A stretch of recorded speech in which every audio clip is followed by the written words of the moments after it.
Welcome to Murder. And everything else. My name is Joy.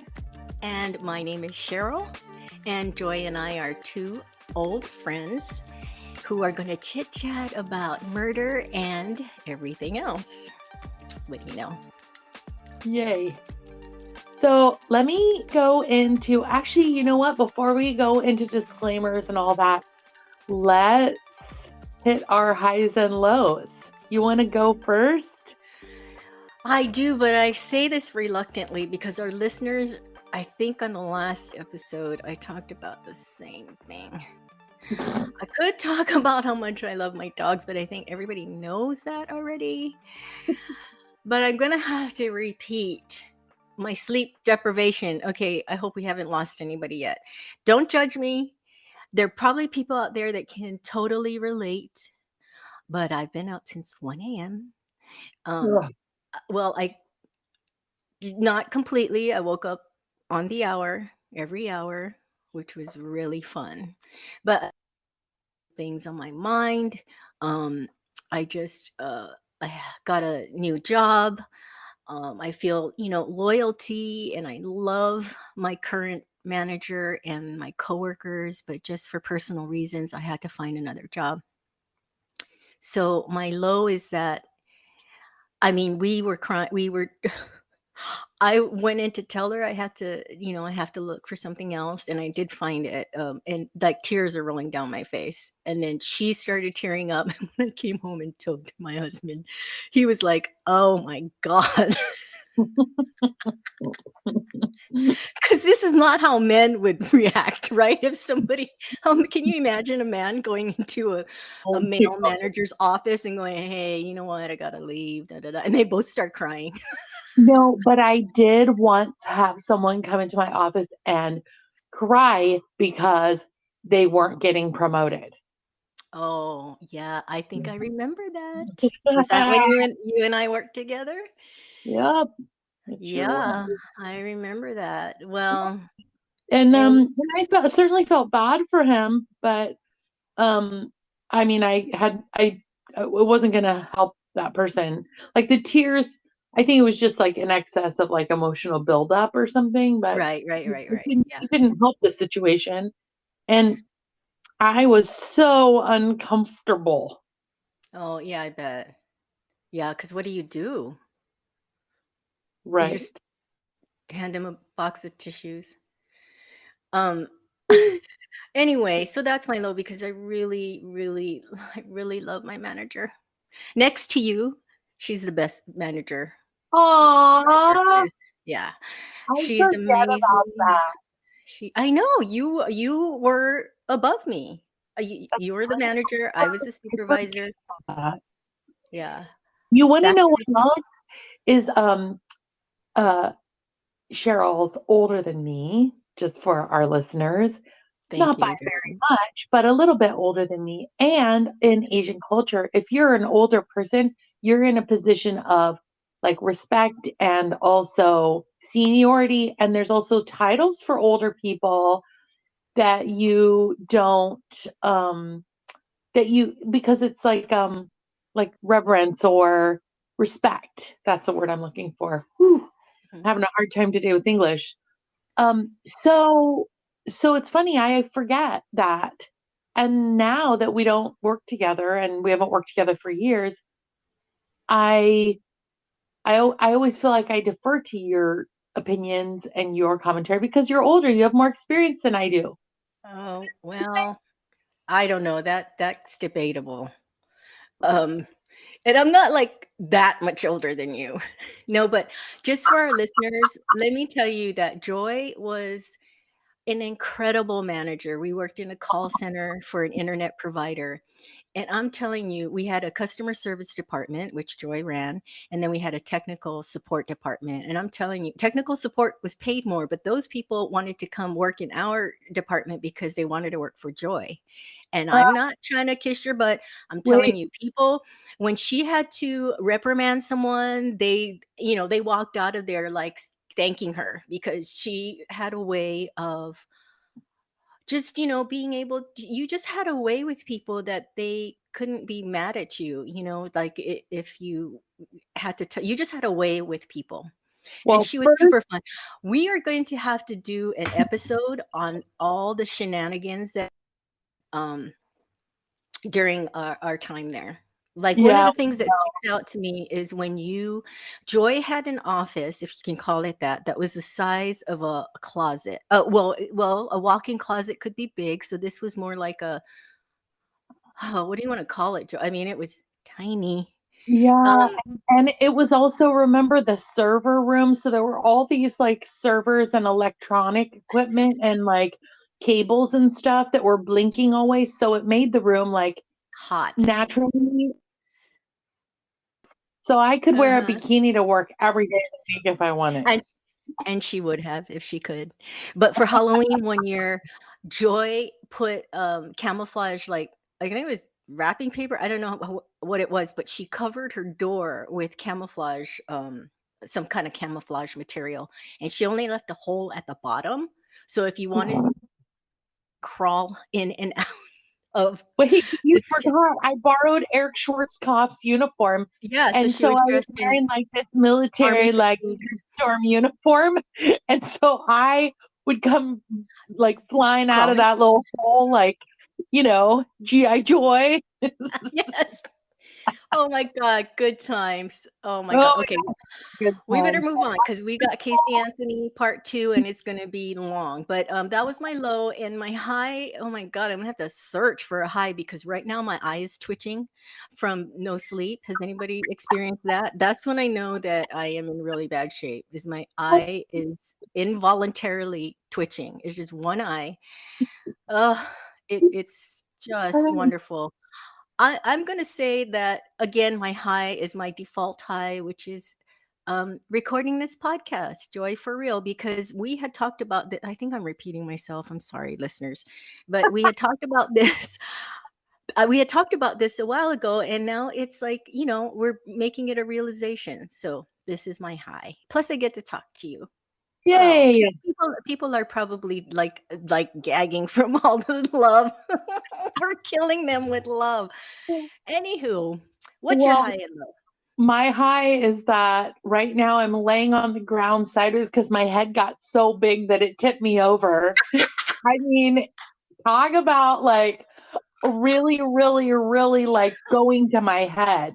I mean, for those of you who don't know, and believe me, I love what I do. I'm not saying this in any kind of like dismissive manner, but I am a nanny that's my job. So, I mean, I'm not in charge. I mean, I'm in charge of a 2-year-old, but I'm not in charge of like, I don't have to keep balls in the air like I used to. I don't have to juggle things. I don't have to make agendas. I don't have to do performance reviews. I don't have to do all that stuff. I don't have to make schedules and blah, blah, blah, blah, blah. Yeah. So it's funny to hear Cheryl say that because I don't always, I don't think about that job. I really don't. I mean, it was just like a blip in time. Really? I And, thought we talked about now how it was our favorite job. yeah, it was one of my favorite jobs for sure. But I mean, what I do now is so incredibly different and so rewarding, but so different from anything that I did, in my professional life, which, ended when I decided to, become a parent. So it's so funny to hear you say that. So yeah, we totally have to do a show on that. And then, oh, my low is probably my technical ineptitude. Oh, Oh, well. but also my low is that your eye is twitching because I have to tell you, when you said your eye is twitching, I just got like a visual of like a crazy eye. Stop laughing. So I'm not laughing at you though. I'm laughing with you. It's all Um, right if you're laughing at me. but It's like, I wish I could see what this twitchy eye is like. Oh, and mm, then another high, which I'm just going to squeeze in really quickly because, like you said, we have a lot to get to. Um, for those of you who don't know or haven't been able to figure this out, I like to jump from subject to subject sometimes with no like announcement. And one of the things that I do while we're while we're recording, is I need to keep my hands busy because my mouth is busy, my eyes are busy, my brain is busy, but I also have to keep my hands busy because if I don't, I'll either knock stuff over or I'll start snacking or it just becomes a total disaster. So I knit. And one of the things that's really cool about this is I've actually finished a lot of knitting projects that I started years ago because I have all this extra time to sit here and just knit while I'm podcasting. So Well, that, you're being so productive. I know. Well, I mean, nobody's worn any of the stuff so far that I'm making, but except for my cousin Lisa. But hey, you know what? We'll do a podcast. You used to send me stuff all the time. I have leg warmers and I Oh, have you scarf. And I wear them. I do don't really need together? yes, and nothing else. Just the big red scarf and these white leggings. If we ever have enough subscribers and we do a meet and greet, you will have to wear that to the meet and Oh my, greet.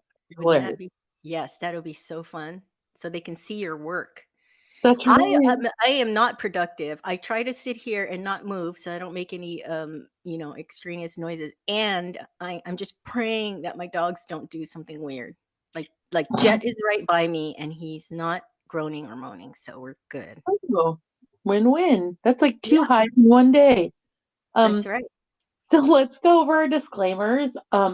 Just so our music editor um, has been able to figure out how to put music on. So hopefully this will be the first podcast that we upload with intro and outro music. Yay. So just be patient and we will get that sorted out. Um, and then Cheryl's disclaimer that she says every week, which I'm just going to throw out there really quickly, is this is not for kids. We say fucking shit a lot. All right. Also, we're talking about the Casey Anthony case. So there's a lot of discussion about childhood sexual abuse. So that's also not a kid friendly subject. Right. We do have a correction from a previous podcast, and that is the pipeline is called the Keystone XL pipeline, and that the pipeline could dig up unmarked graves or other sacred archaeological sites, some on private land. So that is a correction. If you hear something that's wrong or that you want, you can always comment, and we will look it up and we'll issue a correction. Yep. And the last There's thing, probably going to be a lot of those. oh yeah, totally, because I generally just make shit up. Um, um, we have shout outs, which is a new thing as well. Woohoo! So Yay. Jen, who's our first paid monthly subscriber. Thanks, Jen. That's awesome, guys. And then a shout out to Isley, who posted our first comment on our podcast, which is pretty exciting. So far, we've had no questions, but if Isley's comment is indicative of the kind of love that we're going to be getting, then we are here for it. Hey, Isley. Yes, we're here for love. No hate. No hate. All right. And without further ado, we're just going to roll up into the Casey Anthony. Cheryl's done all this part 2. Cheryl's done all this research. So take it away, Cheryl. Okay. Well, for anyone that didn't listen to the last episode, or if you forgot, just real quick, Casey Anthony, back in 2011, was on trial for the murder of her 3-year-old daughter, Kaylee. She didn't report Kaylee missing for 31 days, and she was acquitted. She was not charged with anything. She was not found guilty of anything but fraud. Okay, so just keep that in mind. So now there's a Peacock documentary called Casey Anthony, Where the Truth Lies. This is 11 years after being acquitted. Casey Anthony agreed to an on-camera interview. This is 2022. She and the production crew moved into a rental house in an undisclosed location in Florida to conduct the interviews. She has a roommate, and she said she respected her roommate's privacy and she did not want the interviews to be done there. Also, at this point, 11 years after being acquitted, she's had years and years of therapy. She says she still does not know what actually happened to Kaylee. During this time after she was acquitted, she lived with one of her attorneys. His name is Pat McKenna, and she worked with him for 10 and a half years as his research assistant, working on criminal defense. Her defense team became her family. They took care of her, providing her a place to live, a job, and shielding her from the public because she was the most hated woman in the world. She had no one. She was not speaking with any member of her family. And just to recap, her mother, Cindy, was a nurse. Her father, George, was a former cop. And remember, she had that infamous tattoo put on when Kaylee was missing. This was during those 31 days. And now it's a design of peonies and a half mandala symbolizing growth and rebirth. She's asked later in the episode about that Bella Vita tattoo that meant beautiful life, which was really shocking and questionable because she gets a tattoo that says beautiful life when her daughter is missing. She says it was a fuck you to her family. It was her subconscious way of speaking out against her family and all that she endured. And now comes all that she endured. Okay. Casey reveals that she learned how to lie from her father. George wanted everybody to believe that he was the patriarch of the family. He didn't want people to know he wasn't working. Cindy was the sole breadwinner. He took $60,000 out of her retirement and lied about what he did with it. He had numerous affairs, and Cindy continued to put on the picture of a perfect family. So Cindy also lived a life of lies. She lied about Casey's pregnancy at age 19. Casey was obviously pregnant, and Cindy told people that Casey had a quote unquote sedentary position, alluding to her pregnancy as simple weight gain. Casey says she got pregnant with Kaylee when she was raped at a party at age 18. And she had her boyfriend at that time, she lied to him and said, and let him think that it was his child. So he was devastated when he found out it wasn't his. Casey says at age 8, her father started going into her bedroom and sexually abusing her. The abuse stopped shortly before she turned 12.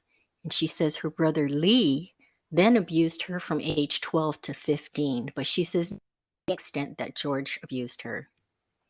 She didn't tell her mother because just like abusers do, they threaten you, right? She told, George told her that Cindy would be angry with her. She didn't tell her mother about her brother's abuse until Casey herself became a mother at age 18. Her mother wanted her to stay young, a little girl, dressing her young to keep her from being a sexual being. And just to give a more of a picture of Cindy's relationship with Casey, she called Casey a whore when Casey revealed to her that her brother was abusing her. That was her reaction. So Casey goes on to say this is what she remembers of the day that Kaylee died. That morning, she woke up and she got Kaylee breakfast. And Casey was not feeling well, so she went back to sleep with Kaylee lying next to her. She says that Kaylee never went out of the room without telling her. So Casey was awoken at one point by George shaking her. When she looked, Kaylee was not next to her. So she goes around looking everywhere in the house for Kaylee.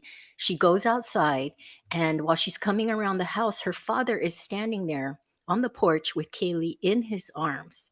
Kaylee was soaking wet, and he hands Kaylee to Casey and tells her, "This is all your fault." He told her she caused that. Casey collapses with Kaylee in her arms. She said Kaylee felt heavy and cold. She was hysterical, not knowing what to do. And then George takes Kaylee from Casey. He softens his tone and says, "It's going to be okay," that Kaylee was going to be okay. Casey wanted to believe him. She wanted Kaylee to be okay. She doesn't remember how long she was outside, but at some point, George leaves with Kaylee. She only knows he went back in the house with Kaylee. She doesn't know where he went after that. She says she was broken and confused, but hopeful because she still believed Kaylee was okay. She knows people want to know why she didn't do anything about Kaylee, like reporting it during those 31 days. And she says she failed to protect her child because she was protecting the person who hurt her, George. It was like she was brainwashed. Casey says she knew she was abused, but she started to remember more details, more vivid memories of what happened to her while she was in jail. She says she started to remember more because she was separated from her family. So more of these memories started coming up. She was in jail for 3 years before her trial and then being acquitted. She says she describes some of the abuse in detail, and she says that her father would tell her that it's okay, it's their quote unquote special time, and that she's quote unquote daddy's little girl. And when she tried to fight back, George would smother her face with a pillow. She shared the stories of her abuse with another inmate, but does not share it with her defense team initially. Eventually, one of the defense team members, her name was Janine, she's a mitigation specialist. She's given the task of speaking with Casey extensively and trying to put the puzzle pieces together, because they have to come up. This is back when she was in jail. They have to come up with some kind of defense, right, of why this all happened. So Casey eventually tells Janine about the sexual abuse. And being a sexual abuse survivor herself, Janine finally realizes what has happened to Casey. Casey is used to pretending everything is okay when it's not. And this is what she did after Kaylee's death. Regarding those infamous 31 days, she says she went to her boyfriend Tony's house right after the incident with Kaylee and George. She spent about 3 weeks out of the 31 days at Tony's. She was told by George to be as normal as possible, so she acted as normal as she could around her friends. This is the time those infamous pictures are taken of her quote unquote partying. She claims she was helping Tony at work, promoting his business and not partying. She was not going through the cycles of grief because she said she genuinely believed Kaylee was still alive, because her father kept telling her that Kaylee was okay. He told her she just had to keep following his instruction. He didn't threaten her, but she knew she had to do what he wanted her to do, just as she did when she was 8. Just do what he wanted her to do. It worked before. That was how she survived. She says she was in contact with George daily. They met at the house or spoke on the phone while her mom was at work. She wanted to know when she would see Kaylee again and if Kaylee was okay.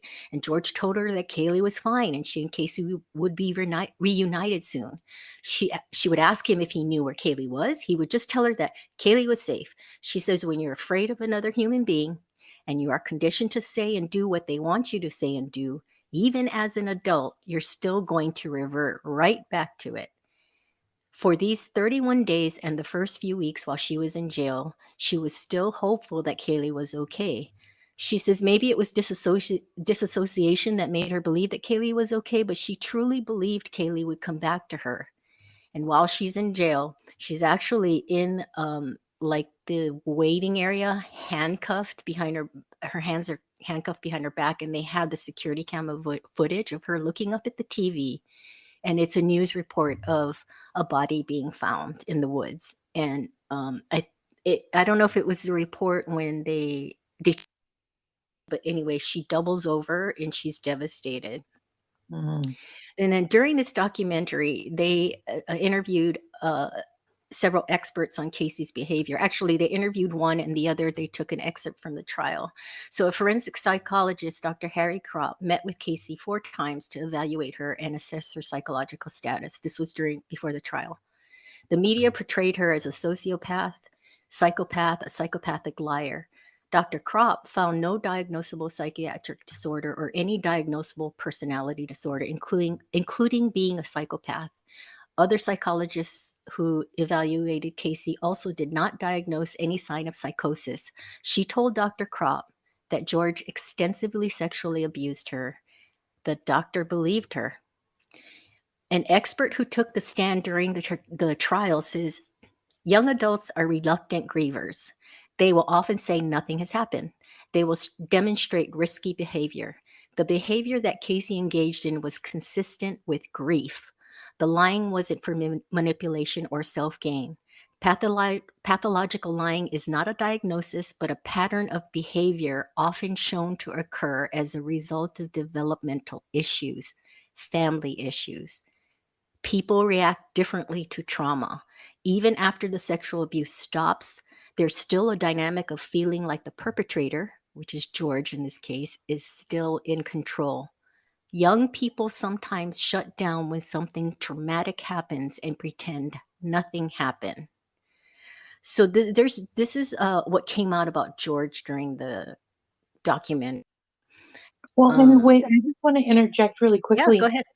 I mean, this is the doctor also talking about children who have gone through childhood traumas and things and sexual abuse. But I think the thing that makes it even more egregious is it was her own father, you know, Hmm. so, like her trauma. I mean, I can't even, I mean, I can only imagine that that is like even compounded by that. Yeah, the person that's supposed to take care of you and that you trust, you know, it's horrific. Yeah, So crazy. what came to light, actually, this was, I think, out in the news at the time of trial. But anyway, George had testified for the prosecution in front of the grand jury for the death penalty for Ugh. Casey, or the death penalty. During the trial, they testified that George used to dispose of the family pet's remains the same way Kaylee was found, which was in a bag, in a garbage bag, duct tape around the top, and placed in the woods. During the time that they were looking for Kaylee, he has an affair with a woman. She was a volunteer for the missing, for Kaylee's, they have all those volunteers to look for her. He tells Mhm. her that Kaylee's death was an accident that snowballed out of control. If he truly thought it was an accident, why was he the grand jury's star witness for the death penalty? And why did he flip flop so much in the media and on the stand that his daughter was innocent and then she's guilty and then it's an accident and then it's intentional? If you watch clips, you can find him flip flopping. He'll be telling the media, "Oh yeah, she lies all the time." I think she did something to Kaylee, and then on the other side of his mouth, he's like proclaiming her innocence. It's very weird. So this is what led the jurors to be skeptical of George. Her defense attorney did a great job with that. Then during the documentary, the documentarian shows her a few videos and they film her reaction. So George was in a serious car crash in 2018, and he's in this major brace that keeps his head. I'm not talking just about a neck brace, but it's this contraption that keeps his head from moving. He's being interviewed by the media, and Cindy's there. So Casey's watching this, and the interviewer asks George if Casey has reached out to him, and he says, "Oh yes, Casey has contacted him." And during the interview, and then Casey, while she's watching that, she looks at the documentary and she goes, "I never contacted him." She's like so exasperated. She's like, "I never contacted him." And then during the interview, George starts to break down and he says he wants to see Casey and apologize to her and tell her he forgives her. He says he needs to be forgiven by her, his son, and other family members or friends. Forgive him for what he's done to all of their lives. And Cindy chimes in quickly and says, "It was an accident." She basically like almost tackles him, like, "Shut up." The interviewer asks George, "What do you need to be forgiven for?" And George says, "I don't know. That's something you'll have to ask her." And then Casey looks at the documentary and she's furious and she's like, "What the fuck does that mean?" It's very confusing, his behavior and what he says. The other video she watches is of Kaylee's funeral. She's never seen it before. She was incarcerated at the time. So she is watching this for the first time. And during George's speech, he says, how much he misses Kaylee. And he said, and I want to know what you think of this. It could be innocent, but he says he misses the sweet smell of Kaylee's sweat when she comes inside after playing. And he says to get a hug from a small child gives him energy like you couldn't imagine. And then Casey is furious and she goes, "He's telling the whole world he's a pedophile." Mm. Um, Casey tried to never leave Kaylee alone with George. At one point, Cindy had kicked George out of the house after he's caught cheating. And during that time, Casey said that was the happiest time because it was just she and her mom and Kaylee. And she felt like she could relax, right? Casey, basically, the bottom line is Casey thought that George had kidnapped Kaylee during those 31 days and was keeping Kaylee from her. Her theory is now that George had been sexually abusing Kaylee, and while she was asleep on the day of the incident, she believes George did something to Kaylee and covered it up with a pool accident. Did he smother Kaylee to keep her quiet like he did with Casey and accidentally kill Kaylee? This is what she's surmising. That's her theory. Also, suspicious or just makes you go, is that George had written a 5-page suicide note.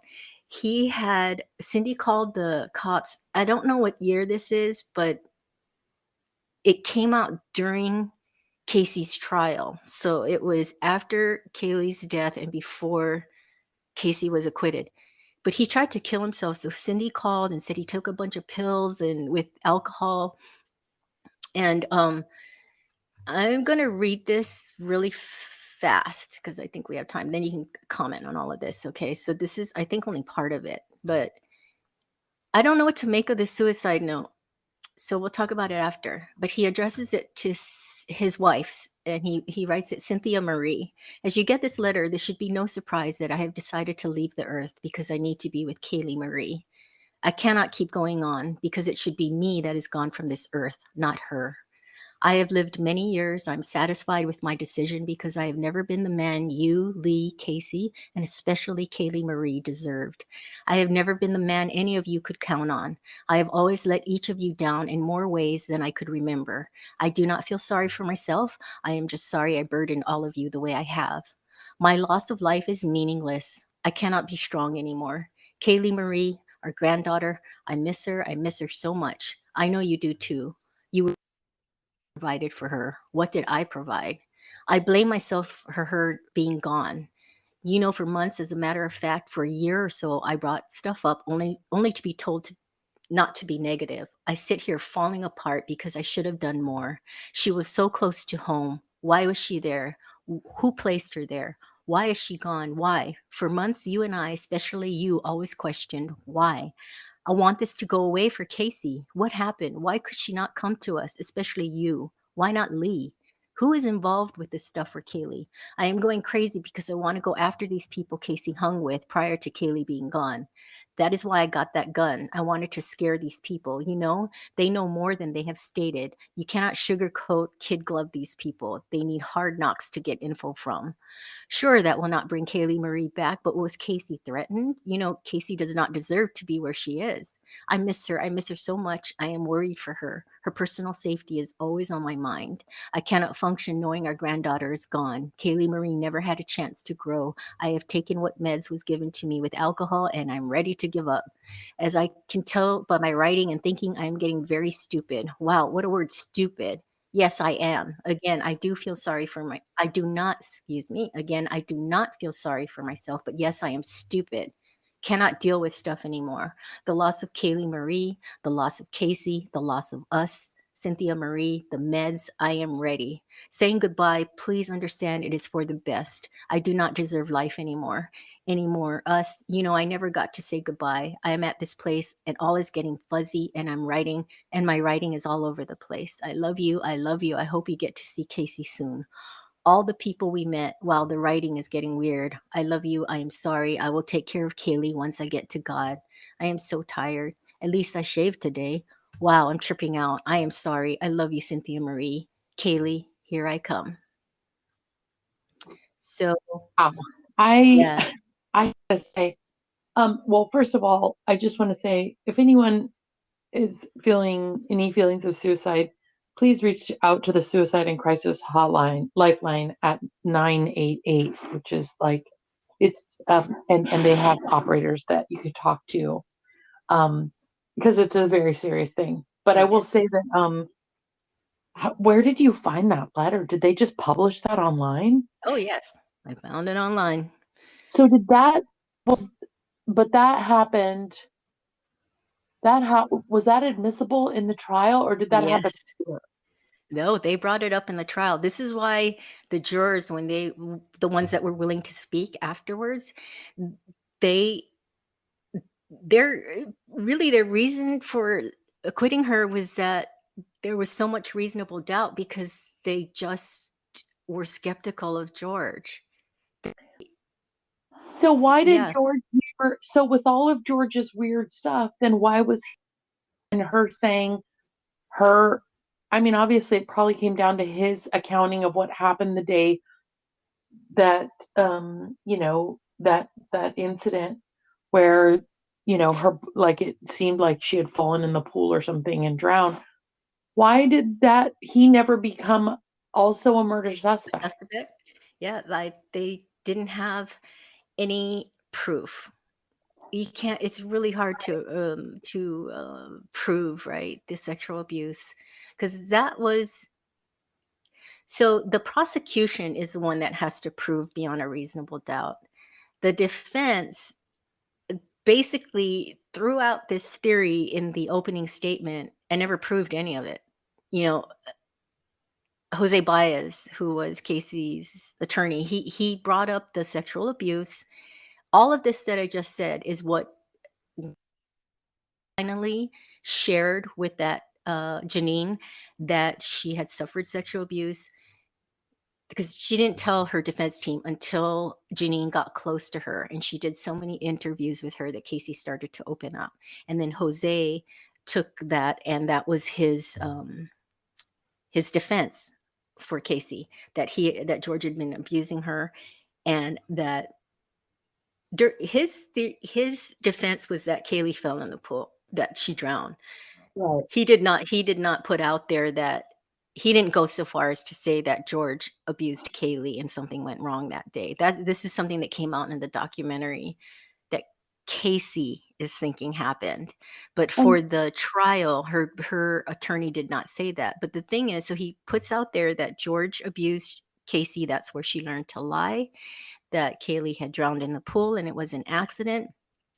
And he never proved any of it, but it was enough to, you can't unhear something, right? So once the jury hears that, there's reasonable doubt. They start going, I wonder if that happened. And so this whole thing, you and I and my old coworker, we believed we believed her from this documentary, right? It seemed plausible. oh, she's totally believable. And you can tell that she has spent since whenever this happened, 2011, right? I mean, Yes. that's was that when her daughter died, or was that when it went to No, trial? that's her trial. 2008 Yeah. was when. So 2008. So since 2008, one thing is she's gone from being what, a 22-year-old woman to being a what, 40-year-old woman. So there's all the, No, 11 years, so yeah, she's so there's 33. I I'm thought really I was the good. one that didn't know how to do math. So there's that issue of like the maturation process, and but also having gone through this experience, um, she's done a lot of growing up.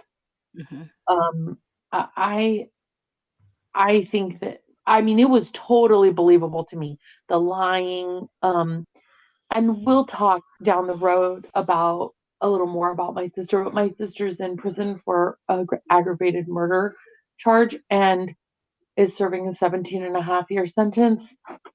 And the lying is very, very common, especially when there's been trauma, whether it's physical, sexual, emotional, mental, but especially like childhood trauma. So it's consistent. Her behavior is consistent with the pattern of abuse, that she suffered at the hands Yeah. of her mother. And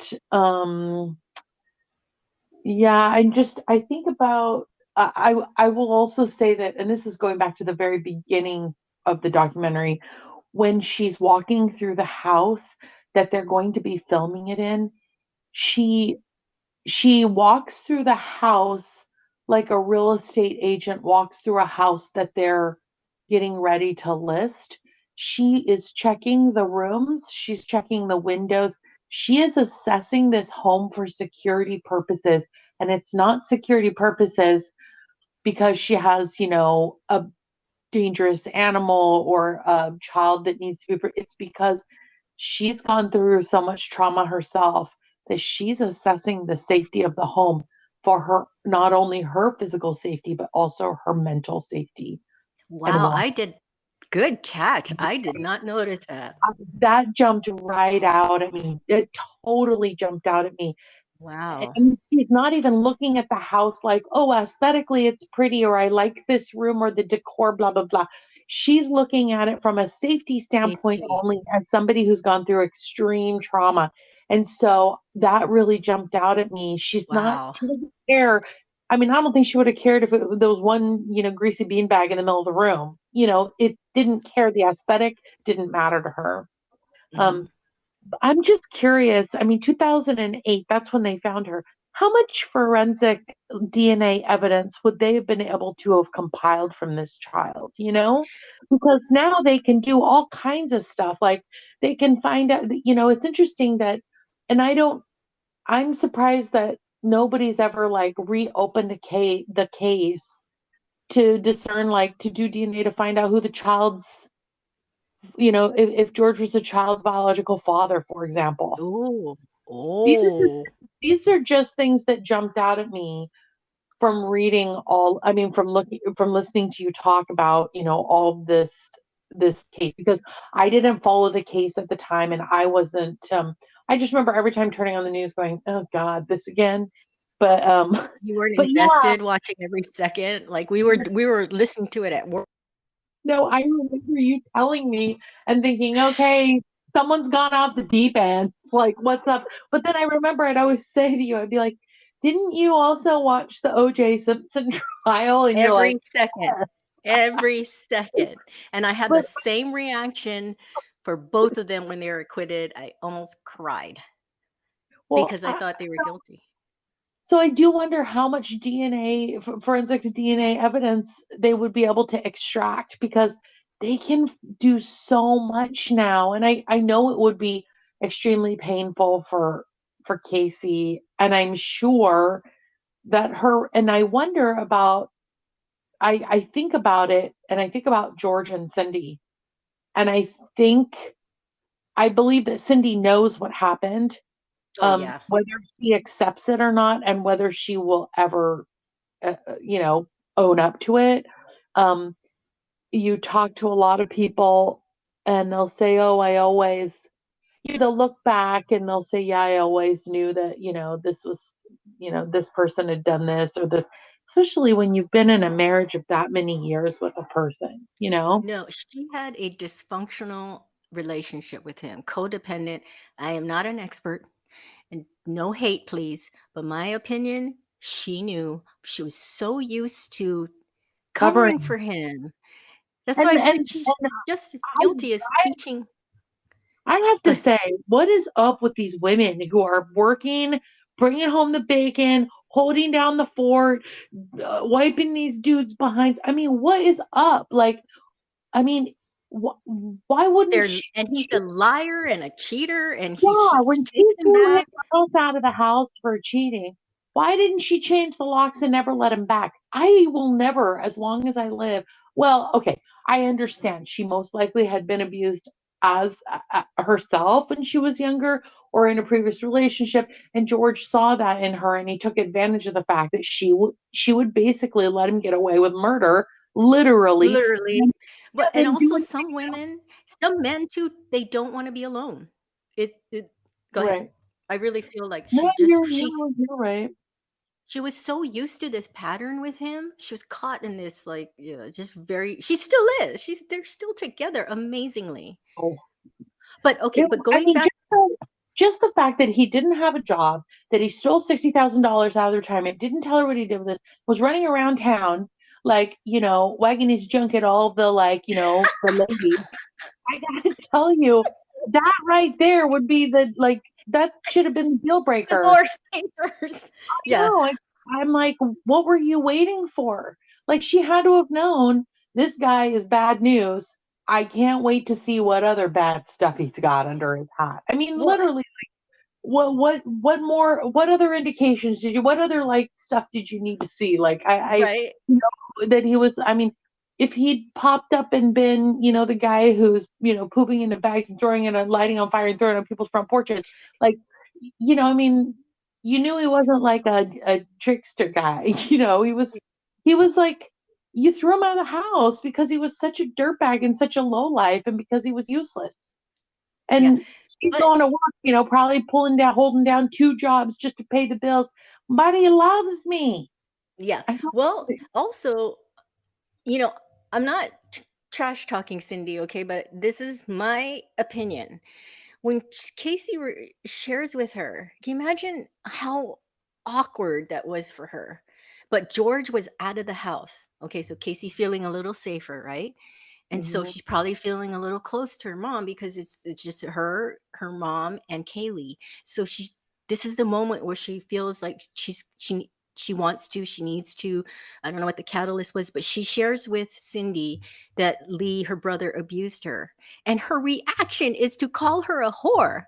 So the dynamic there is like, Well, what? that's why I wonder if they were to have done any kind of like DNA forensic tests, if they would have discovered, because that would have been if he was so I mean obviously super misdirected, but if George had been the father of that child, then she would have been furious with not just her husband, but also she probably would have been misdirecting her anger at her daughter and feeling in That's why some way that Casey never maybe her told daughter her. had enticed him, you know, which is ridiculous. But you know, I mean, it's not.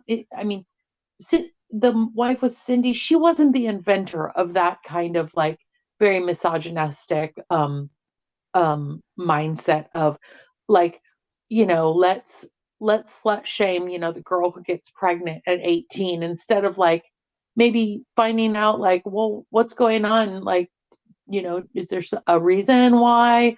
You know, I mean, she would have obviously, but I don't think Cindy wanted to know the reasons why No, because because then she has to lie more because she wants to paint a picture of the perfect family, which they were far from. yep, Which most families are not perfect. It's just that it unfortunately a little girl lost her life and then all of this came to light and it had to be played out in front of the world.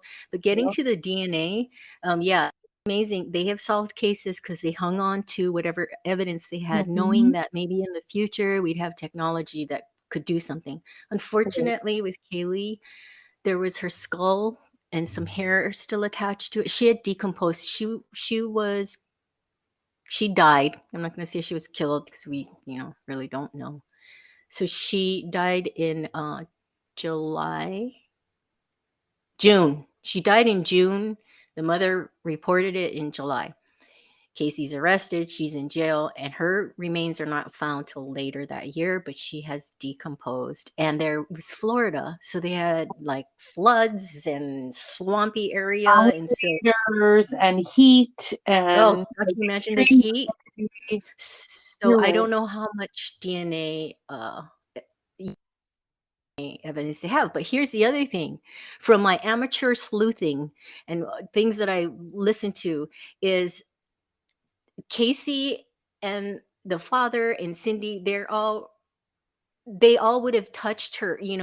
I know what you're saying as far as finding out if George was the father, but it's, with bodies, they try to see if there's any evidence like Brian Koberger, if his DNA is on one of those victims, it shouldn't be there, right? It shouldn't be there. Right. They don't have there's no connection. So that would like lean towards his guilt. But as far as in connection with Kaylee's body and her mother, Casey or her grandmother or grandfather, it's like, well, that was their relative, their daughter and their granddaughter. So of course they would be touching her and stuff like that. But anyway, just there was no evidence. They couldn't do anything. They couldn't figure out the cause of death because she had decomposed so much. So unfortunately, with that, but so I brought this case up because I asked you to watch the documentary because my old friend, my old coworker and I, and there were several of us, we would listen, we sit down and we'd listen, we log into the live trial, the live feed, and we do our work. We were doing our work, people, just so you know. But we were listening to this trial the entire time and we could not believe she was acquitted, just like the entire world. So my friend texted me when this documentary had premiered and she goes, "Are you going to watch it?" And I said, "No. She's just going to lie. I don't want to hear her lie anymore."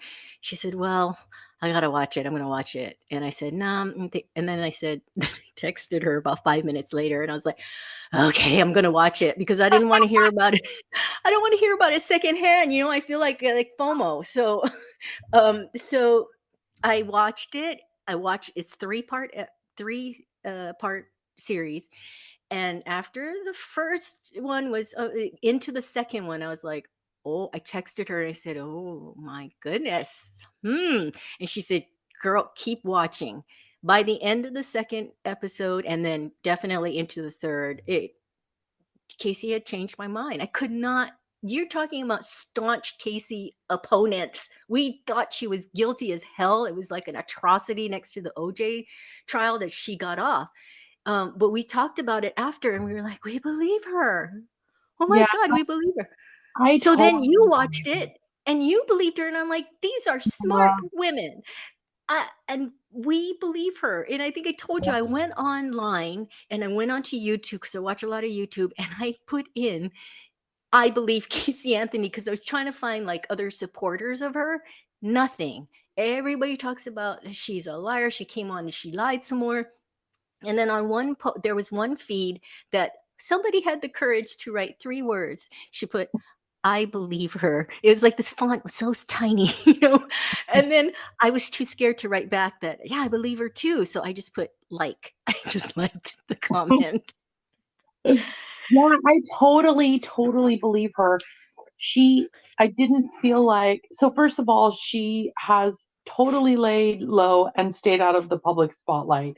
The second thing is she has worked as an assistant or paralegal for the legal team that helped acquit her, and has learned a lot about the law and learned a lot about our legal system. And they have kind of adopted her. They realized that when this was over, she would have nothing.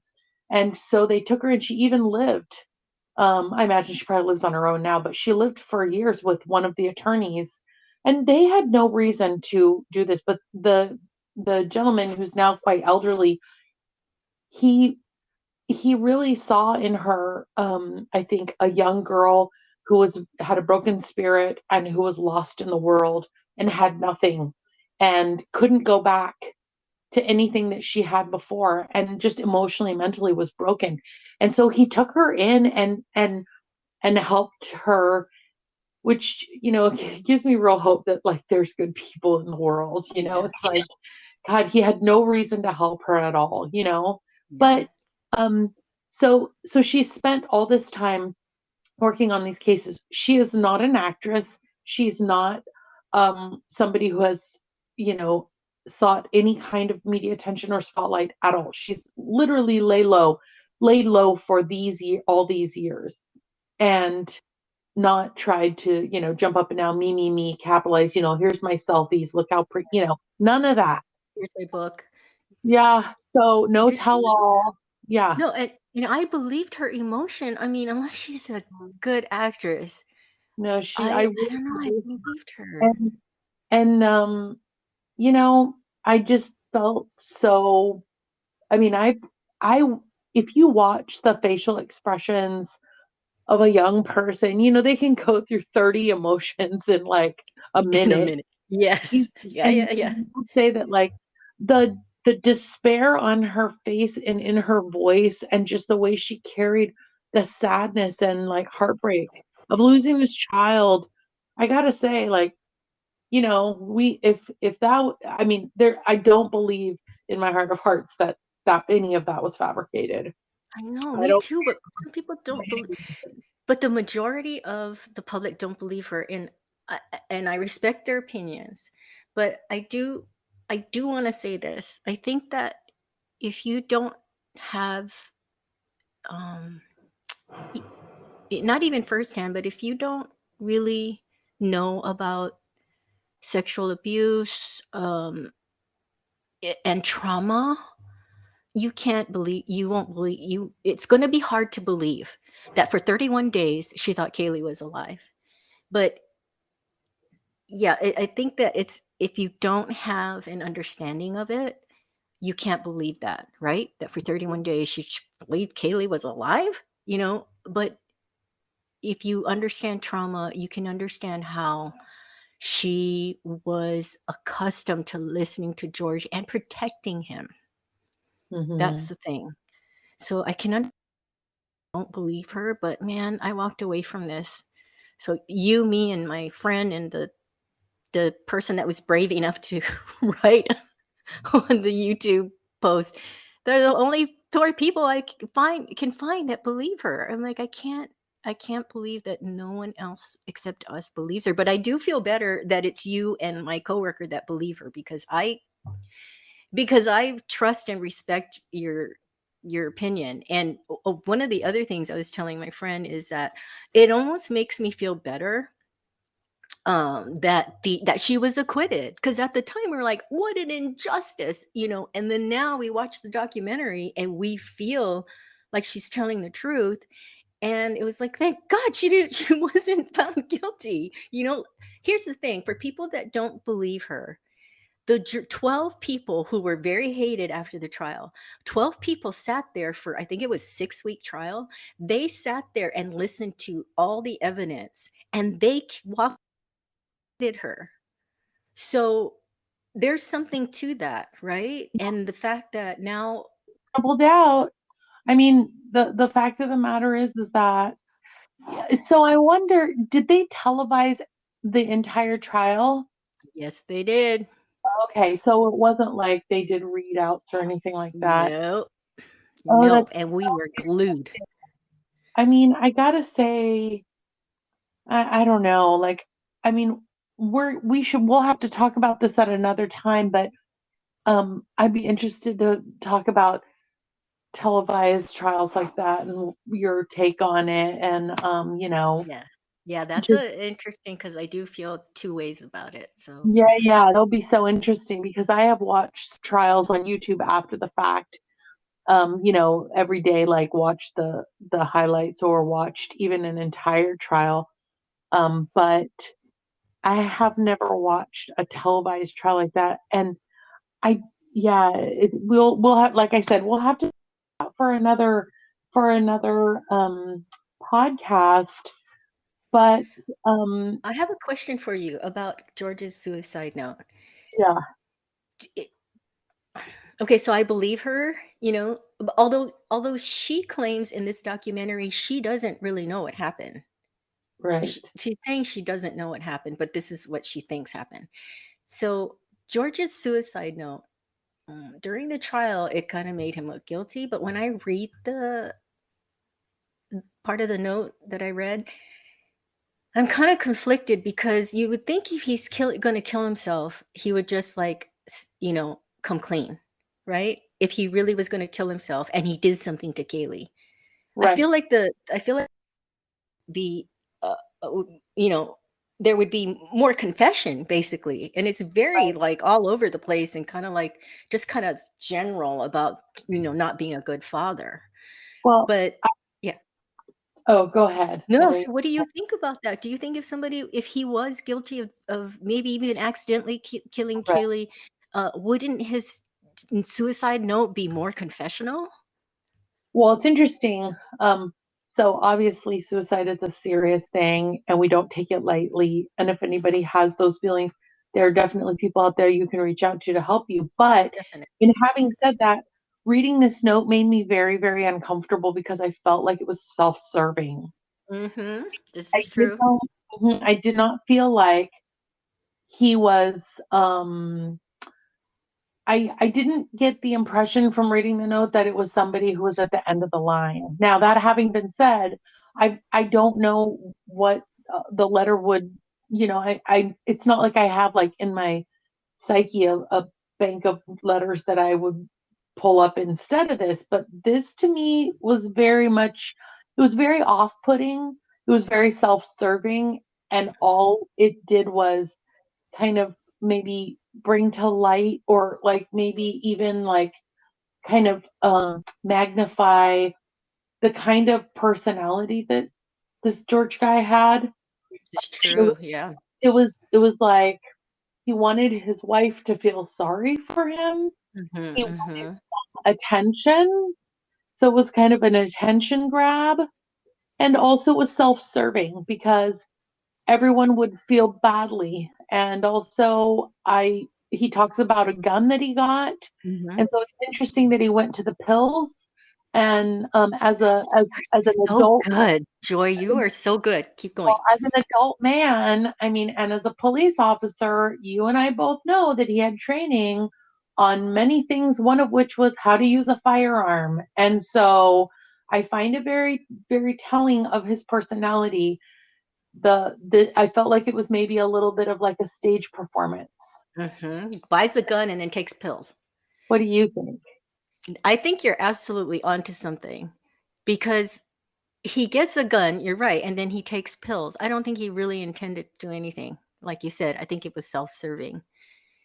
That's why he didn't come because Brian Laundrie, sorry to go on another subject, but when they found his notebook, he admitted that he killed Gabby Petito, right? So, and Brian, I think he knew his life was over. He intended to take his life. But I don't believe, yeah, George, just like OJ, remember OJ wrote that suicide note? He doesn't admit to anything in it. It just I loved Nicole, and I know everybody thinks that this and that, but he had a gun in the car. It's I think it's the same thing. Like you don't really mean you're not really going to mean to do it. And it is Mhm. just self-serving and for people to feel sorry for him. I agree with you. Mhm. And then Yeah. the last paragraph at least I got shaved today. Like Yeah, just like it almost it at that point it was like um and then he says, "Wow, I'm tripping out." I was like, "Oh God." it's like I a mean, diversion you're from trying really hard to mhm. and that's the other thing is the first 3 or 4 paragraphs of this letter, I do feel sorry for him because it feels very heartfelt, but as it goes on and he with the capitalized stupid and calling himself stupid and yes, I'm stupid. It's like it then starts to kind of take on this very melodramatic, almost like comedic um um angle. And it's like, oh yeah, yeah, yeah. Like in other words, like stop while you're ahead. Yeah, but I believe you're right. I feel like it was kind of diversion. Like, don't look at me, as guilty. Look at how I am just so like out of my mind over her not being here, and it's kind of like how could I do anything to look how much I love her. I'm talking about shaving. You know what I mean? Yeah, That's it's right. very, it's Every almost very calculated. Yeah, yeah, Yeah, it, it's so interesting. I mean, also, there's I mean, we can't obviously nobody feels sorry for the person in this situation, any of the people in this situation. Nobody I mean, nobody wants to be in this situation, but and nobody feels sorry for the pedophile guy who, abused his daughter like this mercilessly. But it does make you think, wow, what would it be like to be inside the mind of someone like that? Because there's so many things that are broken. mhm. Oh my gosh. Wow. I mean, we're Oh, gonna have to do some more podcasts, girl, because like I feel like this just opens the you door said, to all these yep. other avenues that we're going Oh, to have to go down. for sure. And wouldn't we like to know what the listeners think? Like if you guys haven't watched it, can you please watch it? It's on Peacock. It's Yeah, 4.99. You can cancel it after you watch it. yeah, watch it and let us know what you Let us think. know Um, because yeah. N- uh, it is it is very interesting and you can it's a standalone. You don't have to have known anything. Like I didn't know anything about the trial or follow the headlines in the paper or online No, at all. And I was because able to because they insert things from the trial, so you can definitely watch it and not have followed the trial like a freak like I did. yep. And then Yes. also, so as since we're wrapping things up, I just want to let you guys know the next week we're going to be taking a left turn and we're going to be heading away from murder for an episode. So just a little cliffhanger, you're going to want to tune in um, and find out what we're talking about. Yeah, this is exciting. Well, everybody have a good week. Stay safe out there. Yes. Thank you so much for listening. Yep. And good luck with your new career adventure. Yeah, thank you. We'll see how it goes. All right. Take care, everybody. Take care. Talk to you later. Bye.